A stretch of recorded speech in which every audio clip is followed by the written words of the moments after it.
feel that Austin City Council, what the reception do you feel like it was this time? I think it was a good reception. I think both the councillors asked very good questions, searching questions, and they both asked, well, one of them asked for a PowerPoint copy of my presentation, well, a copy of my PowerPoint presentation, so that's encouraging.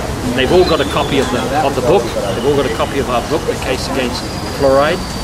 So, you know, it's quite clear now that they've been informed, and now what are they going to do with that information?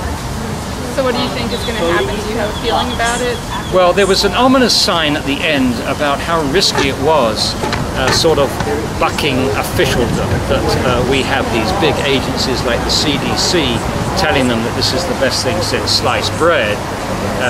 And it's difficult for us to try in a short session to communicate to them that this isn't the normal CDC we're talking about. We're not talking about 20,000 people in Atlanta with all the specialists under the world looking to protect our health. We're talking about the Oral Health Division, which is only 30 people, and they're all essentially dentally trained. There's no doctors there, there's no toxicologists. So it's a self-fulfilling prophecy. When the CDC says it's the best thing since sliced bread, it's what they do. They promote fluoridation, and they do not have the personnel to review all these health studies of the kind I talked about. There's nobody in that Oral Health Division that is capable or wants to look at these IQ studies, for example. 24 IQ studies, which shows a lowering of IQ. And this will come every month. Another one seems to be coming out. So when Randy Shage said that she was nervous to go against public health policy, do you think she's right to be nervous? Well, not in, you know, at the point, I think all people that in positions of power have responsibility, and they have to demonstrate good leadership. And good leadership does require occasionally standing up against powerful forces when you've been convinced that those powerful forces are wrong. And I hope that we convince them that the powerful forces here are wrong. That when they talk about thousands and thousands of studies which shows there's no harm and it works beautifully, they didn't cite one primary study. My two opponents today didn't cite one primary study indicating safety. Not one primary study did they cite which specifically showed that fluoridation works. There really were not satisfactory answers from their point of view, but I'm glad they showed up. I'm very glad they showed up. I think it was a good exercise in democracy. We disagreed, I think, without being disagreeable, and they had their case, they made their case, but I think that independent observers would find their case wanting. You know, they are doing it to us. I'm not doing it to them. I'm not putting fluoride into anybody's water. They are putting this known toxic substance into our drinking water. They're using an industrial-grade chemical to do it, which is pretty wonky. And the whole notion of using the public water supply, and Niamh, I know you've heard this said 100 times, it's a very bad practice because you can't control the dose, you can't control who gets it, it goes to everybody. There's no individual supervision by a doctor. The Food and Drug Administration is not tracking any side effects, and you're violating the individual's right to informed consent. So even before you got to the science, even before you get to the science, this is an unacceptable practice, not the least of which is using the public water supply to get rid of a hazardous waste. I mean, it's just unacceptable.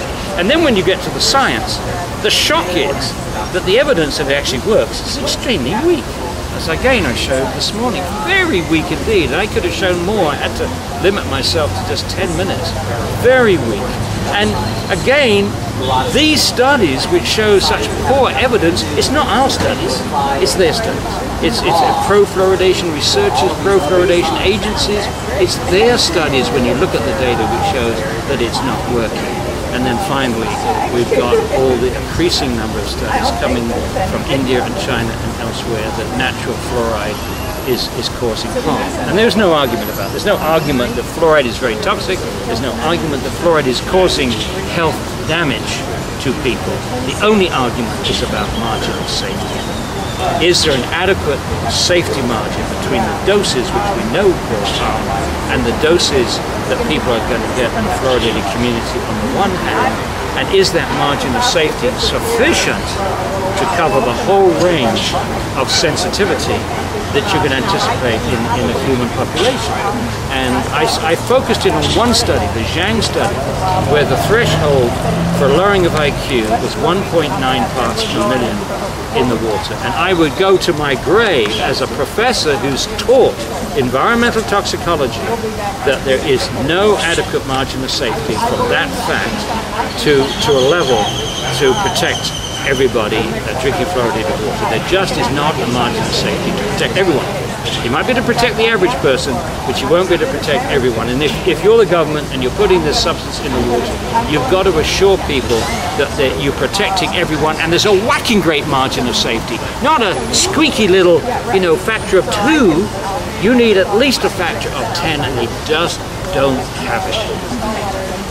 All right, then in terms of the larger fluoridation battle, last time I spoke to you, you said that you felt San Diego, Boulder, Colorado, Denver, Colorado, and Austin were some of the most key places in the battle, and that if any one of them changed, it may have a domino effect across the country. Yes, and I also mentioned Canada.